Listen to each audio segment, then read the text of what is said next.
The story takes place in 2030, when the US is in chaos.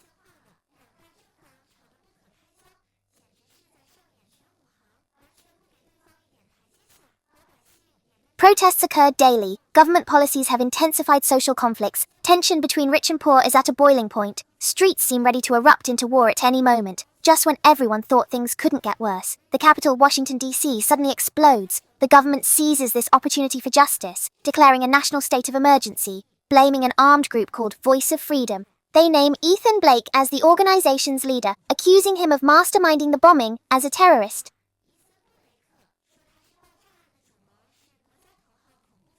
But what about Ethan? He calmly states, "This is a government plot. I'm innocent." As the government and Voice of Freedom clash, our heroine, Sarah McKnight, enters the scene. She was an ordinary teacher in Southern California, living a stable life, teaching and nurturing students. Then government actions killed her family in a blast, leaving her homeless and pushed to the edge.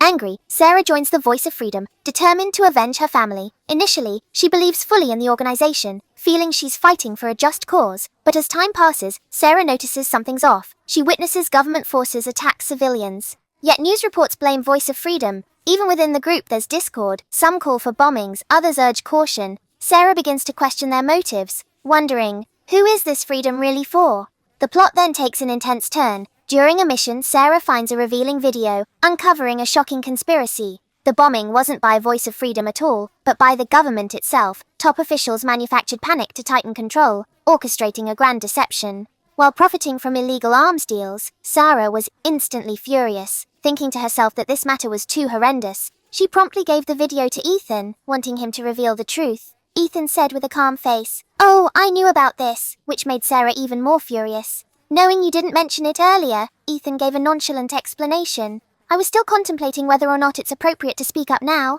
At this point, Sarah fully realized that whether it's the government or Ethan, all they care about are their personal interests. No one truly cares about the lives of the civilians. As the conflict between the government and the Voice of Freedom heightened, the whole of America was embroiled in a civil war. The major city became a battlefield and civilians were living in conditions worse than in apocalypse-themed movies. At this stage, Sarah had grasped the entirety of the situation. She decided to break away from the organization and go solo. Her goal was very simple: to expose that video to the world to reveal the truth. However, the challenges she faced along the way were hellish. The government sent drones filling the sky, and organizations were hunting her down. It was a two-pronged attack, but Sarah, with her strong will to survive, fought her way out through all the adversities. The scenes were thrilling. The pace of the chase was so swift it left people out of breath.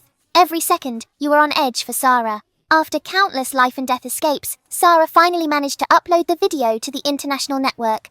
As soon as this video was exposed, global opinions ignited instantly. The government's conspiracy was fully exposed. Some military units even defected. The control of the federal government began to collapse, but Sarah didn't get to witness any of this. She was struck by the government's drone right after she completed her mission. She died a heroic death. The last shot of the movie focused on a young boy amidst the ruins. He picked up Sarah's notebook. Inside it was written, "True freedom does not come through war, but through making choices of peace." This scene moved the audience to tears. After the Civil War ended, America regained some semblance of peace. But the wounds of division were still present. A new leader emerged and began chanting his slogans of reform. But the way he spoke and the look in his eyes were much like the next opportunist. The whole ending left a huge question mark, made people curious. Has freedom really returned? Or is it just a different form of binding? The American Civil War movie is definitely not just an action film. Through a tense and thrilling plot with multiple twists, it explores the true meaning of freedom, sacrifices, and trust. Guaranteed to leave you with deep thoughts afterward. You wouldn't be able to help but discuss it with your friends for several days, wanting to watch a film that stimulates your intellect and emotions.